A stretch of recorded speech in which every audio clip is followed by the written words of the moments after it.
जय श्री कृष्ण। नमस्कार दोस्तों, स्वागत है आप सभी का वास्तु ज्ञान उपाय यूट्यूब चैनल पर। दोस्तों, आज हम आपको इस वीडियो के माध्यम से कार्तिक मास के 25वें अध्याय की कथा का श्रवण करा रहे हैं। आप सभी भक्तजन इस कथा को श्रद्धा पूर्वक मन लगाकर सुने। सुना प्रश्न ऋषियों का और बोले सूत जी ज्ञानी, 25वें अध्याय में सुनो श्री हरि की वाणी। तीर्थ में दान और व्रत आदि सत्कर्म करने से मनुष्य के पाप नष्ट हो जाते हैं, परंतु तू तो प्रेत के शरीर में है, अतः उन कर्मों को करने की अधिकारिणी नहीं है। इसलिए मैंने जन्म से लेकर अब तक जो कार्तिक का व्रत किया है, उसके पुण्य का आधा भाग मैं तुझे देता हूँ, तू उसी से सदगति को प्राप्त हो जा।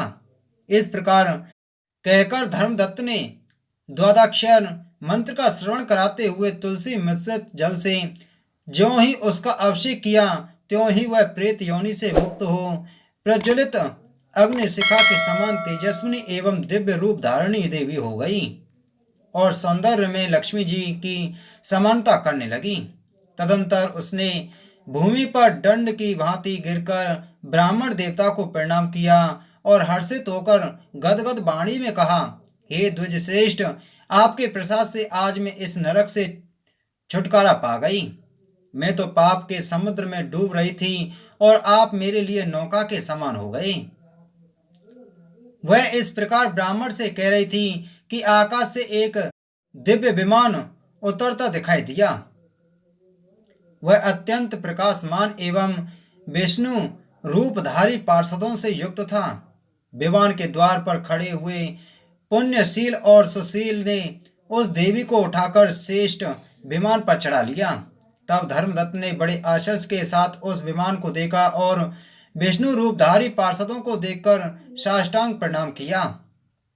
पुण्यशील और सुशील ने प्रणाम करने वाले ब्राह्मण को उठाया और उसकी सराहना करते हुए कहा, हे द्विज श्रेष्ठ, तुम्हें साधुवाद है, क्योंकि तुम सदैव भगवान विष्णु के भजन में तत्पर रहते हो, दीनों पर दया करते हो, सर्वज्ञ हो तथा भगवान विष्णु के व्रत का पालन करते हो।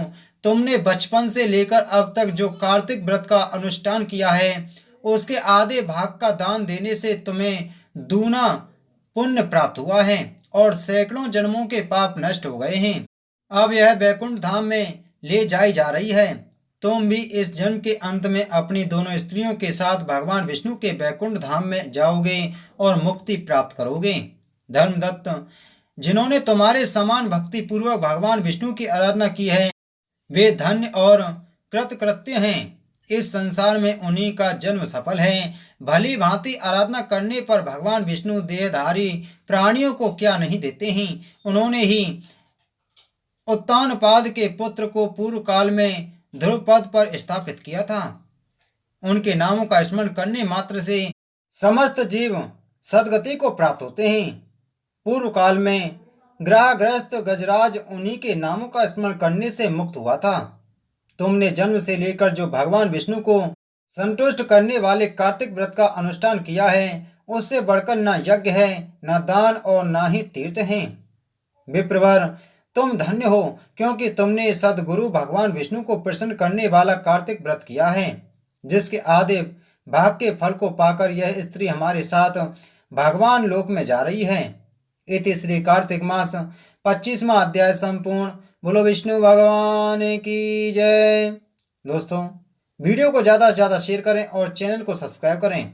आगे की कथा मिलते हैं कार्तिक मास के 26वें अध्याय के साथ में। आप सभी को जय श्री कृष्ण।